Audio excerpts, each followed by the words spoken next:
উচিত মন খুলে দোয়া করা। সুবহান রাব্বিয়াল আলা 3 বার বলার পর আপনার দুনিয়া এবং আখিরাতের যা কিছু প্রয়োজন আল্লাহর কাছে চাইতে থাকুন। আপনি মন খুলে দোয়া করতে পারছেন না, মনটা শক্ত হয়ে আছে, অসুবিধা নেই। আপনার এই দোয়া না করতে পারার কথাটাই আল্লাহ তাআলাকে বলুন, তিনি আপনার অন্তর প্রশস্ত করে দিবেন, আপনার জিহ্বা খুলে দিবেন। কখনো 5 মিনিট, 10 মিনিট, 15 মিনিট ধরে একটা সিজদা করে দেখেছেন কি? না করে থাকলে এই শেষ 10 রাত্রির যে চমৎকার সুযোগ কি আর হতে পারে? নামাজের পাশাপাশি অন্যান্য ইবাদত করার মাধ্যমেও আমরা শেষ 10 রাত্রিগুলোকে জাগিয়ে রাখতে পারি। আয়েশা রাদিয়াল্লাহু তাআলা আনহা যখন রাসূল সাল্লাল্লাহু আলাইহি ওয়াসাল্লামকে জিজ্ঞেস করলেন, আমরা যদি লাইলাতুল কদর পেয়ে যাই তখন আমরা কি দোয়া করব?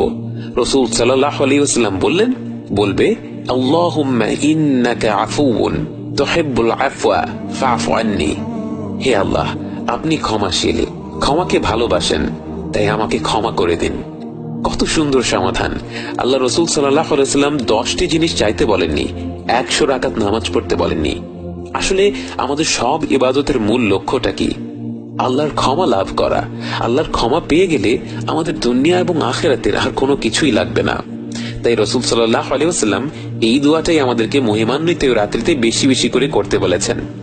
সেই সাথে যেই বোনদের এই সময় নামাজ থাকবে না, তারাও অন্যান্য জিকির আজকারের পাশাপাশি আল্লাহর কাছে হাত তুলে এই দোয়াটি বেশি বেশি করার মাধ্যমে লাইলাতুল কদরের পুরো ফজিলতটাই আদায় করতে পারবেন।